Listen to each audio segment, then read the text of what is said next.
Welcome to Property Addicts Australia, your home for everything property investing. Get an insider's view of what really works when building a portfolio. Learn how to avoid the common mistakes, plus get all the tips and tricks from the property investing experts Sana and Mona Ali. Join us to learn from the experts and set yourself up for long-term success in property investing. Proudly powered by propertytwins.com.au. Welcome to the Property Addicts Australia podcast. We are Sana and Mona Ali, the Property Twins. We are investment-savvy mortgage brokers and buyer's agents. We help clients all over Australia build investment property portfolios. In this episode, we'll be talking about the average and median super balances, what motivates people to buy property in their super, and what they need to know before they start the property purchase process. We will also be sharing the key steps required to borrow money in your super to buy property and the key mistakes we see people make. When our clients come to us, they have common drivers for investing in property. Many of them are looking for a more fulfilling life, avoiding the 9 to 5, 48 weeks of the year, spending time with their family. Maybe one of their partners even stopping to work at some point in time in the future. They want to be able to maintain the same quality of lifestyle in retirement and ultimately have a passive income to support them. They do realize that doing nothing will result in a much more difficult retirement in the future. They realize that doing nothing will lead to insufficient income in their retirement. So there's a bit of a realization that they may not actually have a comfortable retirement down the track if they don't take action. And also they find that they have already maxed out on their borrowing capacity in their personal name. So they want to utilize super to be able to buy property. Generally, there's a realization that super alone on its own is not sufficient. So because of that, many people think of buying property in their super fund. And many times we hear from our clients, the reason they're thinking of property in super is being able to access leverage, which is otherwise not possible. So every family's circumstances are different. So quality of lifestyle will vary between various families. But if we were to look at average super balances, as per Deloitte as of 30th of June 2022, men aged between 60 and 64, their average super balance was about $322,000. And for women of similar age, it was about $247,000. So for a couple, this would total $570,000. Looking at, living costs, assuming the mortgage is paid off, if you are spending $5,000 a month on your household living expenses and say you're allowing $1,000 a month for discretionary spend, all up $6,000 a month, over a 12-month period, that's about $72,000 needed to be able to run a household. So now you have to wonder, right, how long will this last? So $570,000 may last you around about 8 years or so if we ignore the capital growth in your portfolio. For a comfortable retirement, Association of Super Funds of Australia, the average balance required to have a comfortable lifestyle is about $70,500 a year as well, which will last you about 8 years. So you need to weigh up once you have used up that money, say in about 8 years, how are you going to continue on with a quality lifestyle? So far, we've only really looked at an average balance between a couple being $570,000. When you look at the median balances, the story is even worse because we are looking at a median balance of $316,000. So if you have $316,000 in your super as a couple, assuming about $70,000 odd a year of living expenses, this will last you just over 4 years. So you need to weigh up what is actually going to happen after you have actually used up that money. That's where people dream about property as a vehicle to purchase in their superannuation fund and be able to access leverage. What we find is when it comes to buying property in super, what we find is many investors are confused as to what are the exact steps. It's not as well known or practiced in the finance industry. And people want to know what the steps are to buying property in super. And also the finance process can be quite complex because of the number of entities involved and number of stakeholders. You need to make sure that you are getting the right name on the contract of sale, for example. There's a lot of moving parts to it, which needs to be managed effectively for you to be able to buy property in super.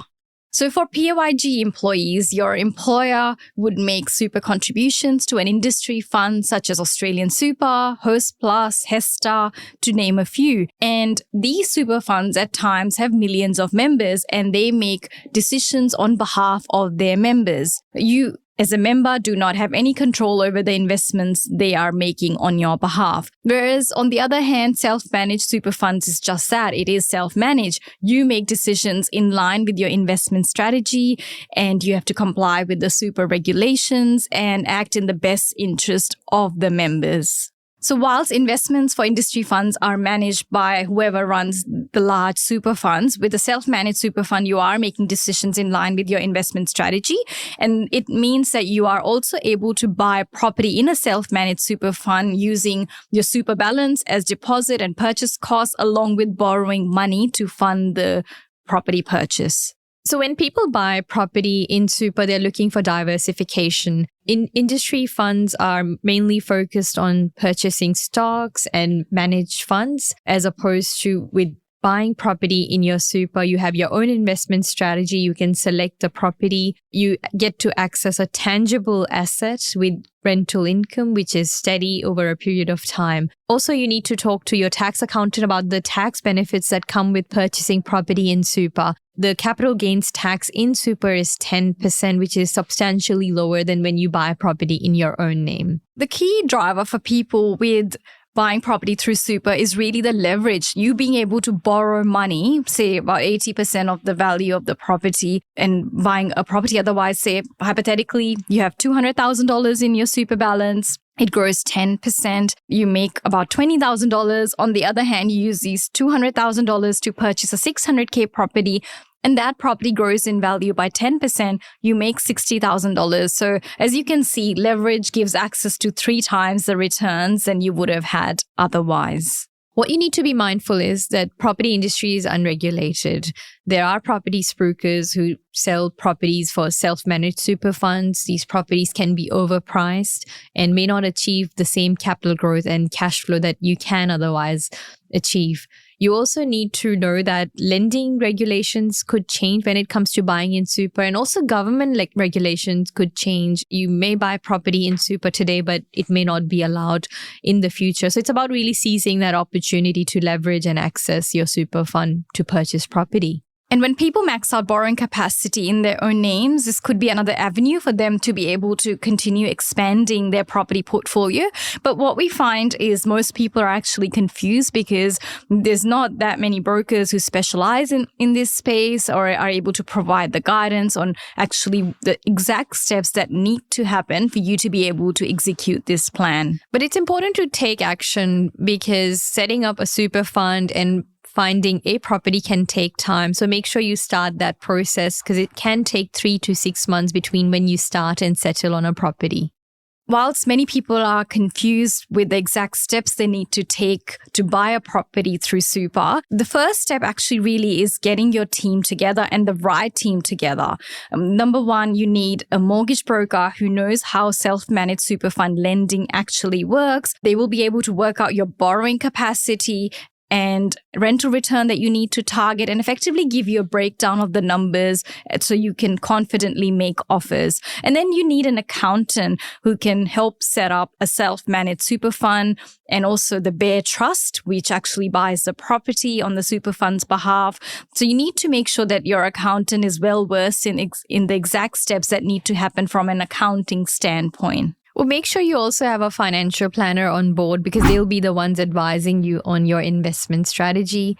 A property buyer's agent can help you with the search, selection, and negotiation of high growth and cash flow properties. And lastly, a conveyancer and a solicitor, not just to manage the sale process, but with self-managed super fund, you need a lawyer to review your loan documents. So make sure you have your team lined up to get the process started. So it's actually vital to get the right solicitor on board because they need to actually understand the super fund purchases. They need to be able to advise on the right names that need to go on the contract of sale, because what you don't want is having to pay stamp duty twice just because you got those details wrong. When it comes to buying property in your super, there's a few steps you need to take. Firstly, determine what's your why. What's important about buying property in your super? Next, figure out what funds you need for the purchase price that you are considering, and do you have the super fund balance to actually get started? Then look at your borrowing capacity and the rental return you need and the serviceability for that purchase. Set up your self-managed super fund and then apply for a pre-approval for your purchase. Once you've worked out your goal, you need to work out the purchase price you would be targeting and the funds required to complete that purchase. To be able to purchase in super, you will need about a 20% deposit. So for a $600,000 property, you need about $120,000. Then you need stamp duty. In New South Wales, the stamp duty is about $22,000 for a $600K purchase. Plus, you will need some funds for building and pest inspections or any other electrical inspections that you might be undertaking, say allow $3,000 for that. You may also need to put aside money for a buyer's agent, but excluding the buyer's agency fees, you are looking at about $145,000 to be able to fund a property worth $600,000. However, some states actually have higher stamp duties. For example, Victoria and South Australia stamp duties are much higher, so you will need some extra funds there. You also need to be mindful of the liquidity requirements, right? Some lenders have liquidity requirements where they need you to have at least 5% of your loan amount left as cash or other liquid assets in your super fund. So let's say you're buying a $600K property at 80% loan to value ratio with your loan being $480,000. 5% of that is about $24,000 in cash or other liquid assets needs to be left in your super fund. So as you mentioned, $145K plus $24,000, about $170K approximately is what's required to secure a $600K property. And that includes deposits, stamp duty, legals, other buying costs like building and pest, as well as your 5% liquidity. Not all lenders need that, but it's something to be mindful of because you will have maintenance costs for the property. You might have vacancy at some point in time. So you need to make sure you're maintaining some buffers in your super fund upon purchase. So the next step is to work out borrowing capacity for the super fund. So your mortgage broker will help you in figuring that out, provided they specialize in super fund lending. So say if you are a PAYG employee, they'll take into account your employer super guarantee contributions. If you're self-employed, typically we would look at last 2 years of contributions that you have made to your super fund. Then there is rental income for the proposed property that's taken into account. Any money that's left over after you've completed the purchase also helps with borrowing capacity because lenders tend to apply a notional return on investment on those funds. And lastly, you need to know that your personal liabilities are actually not taken into account when working out the super borrowing capacity. As next steps, your accountant will help you set up your super fund. And once that's done, you're ready to apply for your pre-approval. As property twins, what we do with our clients is get on a 15-minute initial phone call to find out what your goals are and what's important to you about investing in your super fund.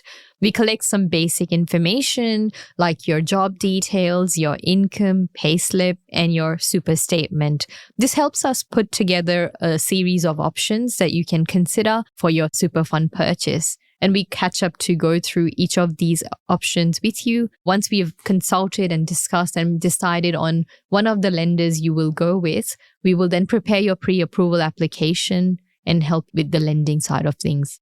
And it's important to note that you actually have an understanding of your borrowing capacity before you even set up the self-managed super fund because it's quite a costly exercise to be able to do that. Imagine if you've gone and set up the super fund, but you're unable to purchase the right property, then it will be a wasted exercise. And once you have that pre-approval sorted, then you can start your property search. So before deciding on the budget for your super fund purchase, you need to do your cash flow analysis.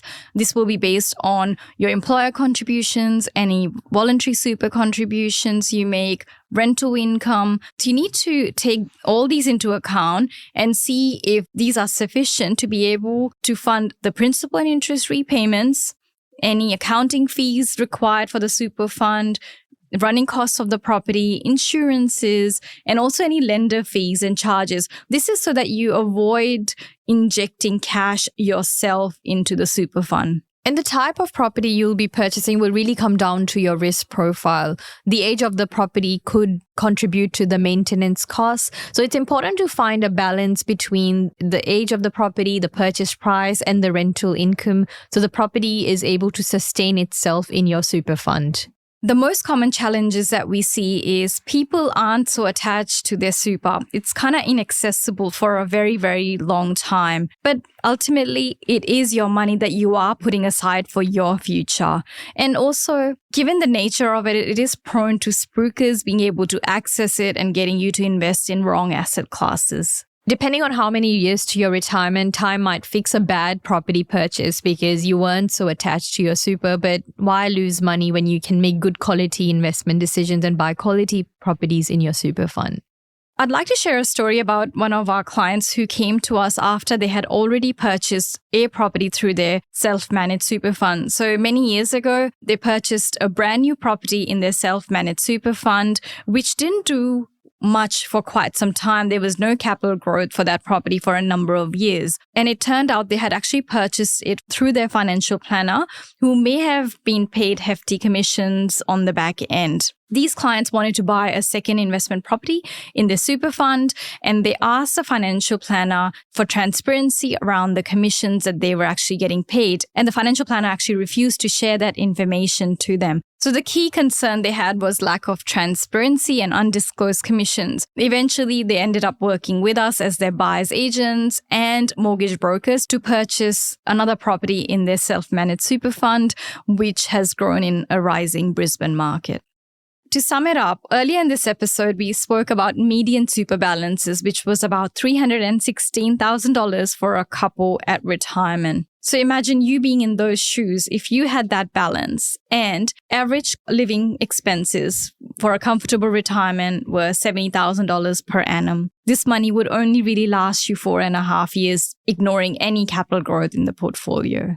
So what happens when you've used up these funds? And that's where buying property in your super or your personal names comes in. An asset which can give you leverage as well as access to much more equity than just the median average of $316K balance in your super fund at retirement.